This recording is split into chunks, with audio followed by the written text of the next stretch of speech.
Hi everyone, welcome back. Cleaning and tidying up used to take up so much of my time, but ever since I discovered the KonMari method, everything has changed. In this video, I'll be sharing some of my favorite tips and ideas to help make your life a whole lot easier. Idea 1. Declutter first, organize later. One of the most common mistakes people make when organizing their homes is trying to sort items while deciding what to keep and what to get rid of. This approach often makes the process take longer, requires more effort, and rarely delivers the results you want.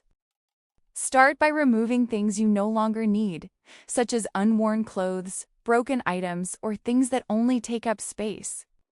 With less stuff, it's easier to see your space and organize it effectively. Of course, letting go of belongings isn't always easy, especially when they have sentimental value or when you think you might use them someday. Whenever you're unsure, try picturing the kind of home you truly want: a neatly organized closet, a tidy kitchen, or a peaceful bedroom free from piles of clutter.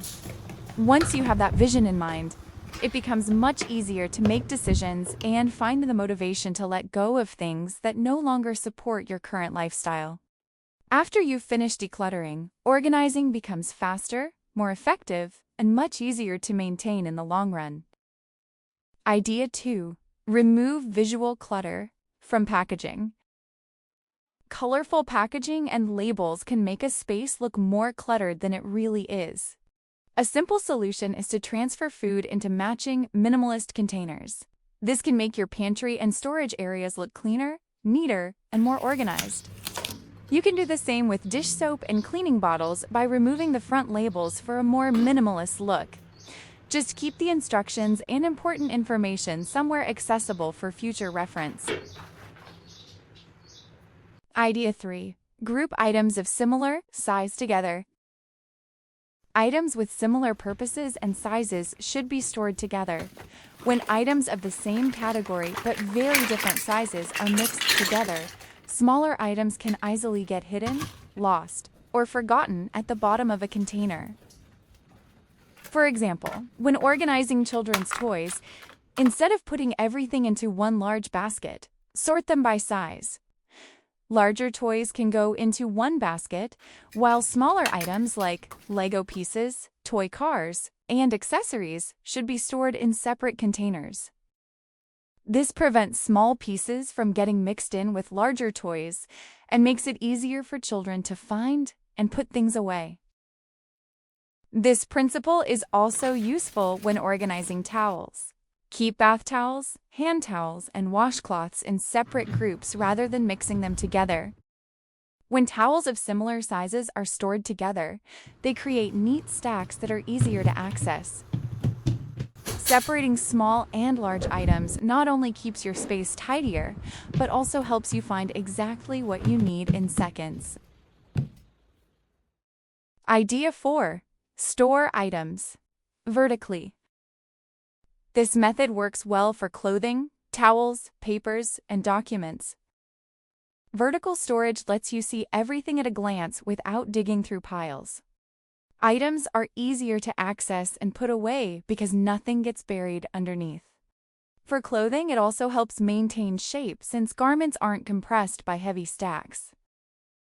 It also maximizes storage space and can significantly increase the capacity of drawers and storage bins. Idea 5. Organize clothes by color. Once your clothes are organized, try arranging them by color to create a cleaner and more visually appealing closet. Start with darker colors like black, gray, or navy.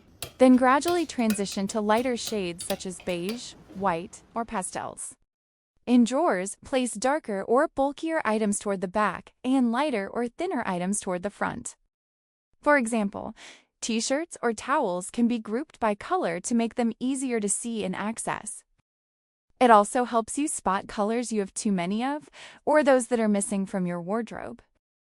This method not only helps you find items faster, but also makes your closet feel more organized and enjoyable to use. Idea 6. Keep frequently used items within easy reach. Items you use every day should be stored in the most visible and accessible spots, while less frequently used items can be placed on higher shelves or deeper storage areas. For example, everyday dishes, cups, and spices should be kept at eye level or in easy-to-reach cabinets.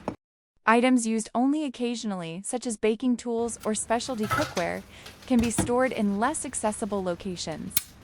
Likewise, everyday clothing should be kept within easy reach, while seasonal items can be stored on higher shelves. Organizing based on frequency of use saves time, reduces clutter, and makes it easier to keep your home organized. Idea 7. Organize handbags with fabric storage boxes. Using fabric storage boxes helps handbags keep their shape, prevents crushing, and creates a tidier shelf. It also maximizes storage space and makes it easier to find the right bag when needed. Idea 8. Use clear storage containers.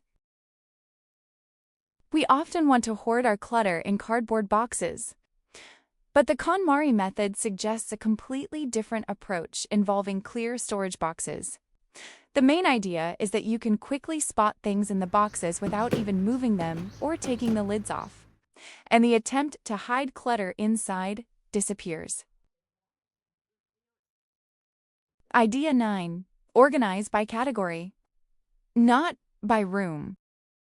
Instead of organizing room by room, gather items by category such as clothes, books, papers, miscellaneous items, and sentimental belongings to declutter and organize more effectively. If you liked the video, please give a thumbs up, and of course, please subscribe to my channel if you like videos about organizing, decluttering, and cleaning. Bye-bye, and see you next week.